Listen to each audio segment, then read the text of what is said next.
ज्यादा आंकड़े खराब यदि महिलाओं की असुरक्षा का है तो वो उत्तराखंड राज्य में है। ये क्या भाई, मेरा राज्य देवभूमि, मैं इस देश का ईमानदार नागरिक, मगर अखबार के आंकड़े बताते हैं कि उत्तराखंड सबसे ज्यादा चरित्रहीन लोगों का उत्तराखंड है। मगर जब आप उसके भी आंकड़े निकालते हो तो अपराधी कौन?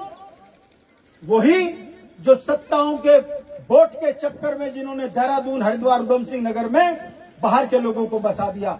अपराधी उत्तराखंडी नहीं है, मगर वोट के लिए डकैत बाहर के। आपकी बिटिया अंकिता के साथ क्या हुआ किसी से छुपा नहीं है। अगर हम उन्हीं लोगों को अपोषित करेंगे जो वोट के लिए बाहर के लोगों को यहां बढ़ा रहे हैं और हमको जनसंख्या में कम कर रहे हैं। अरे पहाड़ में किसी गांव में 100 बच्चे हैं तो 80 बच्चों को रोजगार नहीं मिल पा रहा है, वो पलायन करके अन्य राज्यों में नौकरी के लिए जा रहे हैं। पलायन विकास के लिए बहुत जरूरी है, मगर कैसा पलायन? ये हमारे कलाकार हैं, मैं जानता हूं, ये जूझ रहे हैं। संस्कृति विभाग में जो 500-700 करोड़ का बजट है वो कौन खाता है? ये अमित सागर, जिसने इंटरनेशनल लेवल पर भारत की गढ़वाली संस्कृति को बंगालियों को नाचने पे मजबूर कर दिया, पंजाबियों को नाचने पे मजबूर कर दिया। मगर ये अमित सागर के नीचे आज 40 लाख की गाड़ी, ये हमारा आइकॉन है। देहरादून के अंदर 20 करोड़ की कोठी होनी चाहिए थी। ये हमारी धरोहर है, ये हमारी धरोहर है। अगर हमारी धरोहर संघर्ष करती रहेगी तो हम किसको अपना आइकॉन बनाएंगे? नरेंद्र सिंह नेगी, जिन्हें पद्मश्री मिलना चाहिए था, गढ़वाल की आन बान और शान, आज तक तरस रहे हैं। कारण क्योंकि नरेंद्र सिंह नेगी ने गीत उत्तराखंड के गाए हैं, और जो उत्तराखंड की बात करेगा उसको राष्ट्रीय पार्टियों में कोई स्थान नहीं है। फिर उदाहरण देख लीजिए, मोहन सिंह गांववासी, इतना ईमानदार नेता जो जीवन भर पैदल चला, मगर जैसी राज्य बना मोहन सिंह गांववासी आज स्वर्ग सिधार गए। उनको राजनीति में कोई अवसर नहीं मिला, छोटे मोटे पदों में निपटा दिया। मनोहर कामध्यानी, वो राष्ट्र में इतना बड़ा नेता था, राज्य बनने के बाद उसका भी सुख सा लगा दिया। कहने का मतलब है, मंच ये जिला पंचायत का है। मैं जानता हूं जिले के अंदर जो बजट आएगा उस सीमित बजट में आपने काम, आपके विकास की योजनाएं बन रही हैं। मगर मैं ये बात आपके सामने क्यों कर रहा हूं, इसके पीछे जो दर्द है, मेरा सौभाग्य है यहाँ पर बहन बैठी है मेरी दिवाकर भट्ट जी की सिस्टर।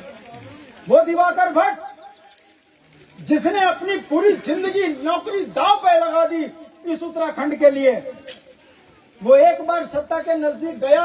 ये कोई नहीं बोलता कि जिसने भुवनचंद खंडूड़ी को मुख्यमंत्री बनाया, जिसने अपनी पूरी राजनीति में एक संदेश दिया कि सैनिक बहुल्य क्षेत्र के अंदर यदि सेना का अपमान कोई राष्ट्रीय पार्टी करेगी तो दिवाकर भट्ट बर्दाश्त नहीं करेगा।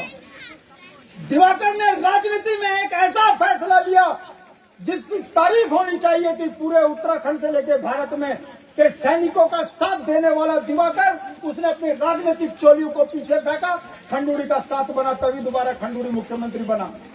मगर उसको बदनाम किया जाता है सत्ता का लालची। अगर दिवाकर सत्ता के लालची होते तो जिस तरीके से राष्ट्रीय पार्टियों के नेता जेलों में भरे हैं, दिवाकर पर इतने मुकदमे लगते कि आज दिवाकर भट्ट जी को बड़ी मुश्किल हो जाती। मगर वो एक फकीर, ईमानदारी की मूर्ति, इस लस्तू बड़ियालगढ़ का एक ऐसा आंदोलनकारी जिसने सत्ताओं से आंख मिलाकर बात करी है, तभी शांति प्रसाद भट्ट जैसा व्यक्ति, तमाम राज्य आंदोलनकारी नेता पैदा हुए हैं। मेरा आदर्श कोई चोर, टुच्चा, लुच्चा, बेविचारी नहीं हो सकता। मेरा आदर्श गंभीर सिंह जियाड़ा हो सकता है। मेरा आदर्श इस राज्य के लिए बलिदान में देने वाली हंसा दनाई बेलवती चौहान हो सकती है। अरे भाई, मैं इतिहास किसका पढ़ूं? मेरे घर में मेरा इतिहास है। मेरा इतिहास है टीलू नौतली का, गौरा देवी का, हंसा दनई बेलमती चौहान का और उन तमाम 42 से ज्यादा शहादत देने वाले राज्य आंदोलनकारियों का, जिन्होंने आने वाली पीढ़ी के नौनिहाल बच्चों के भविष्य को सुरक्षित करने के लिए बलिदान दिया।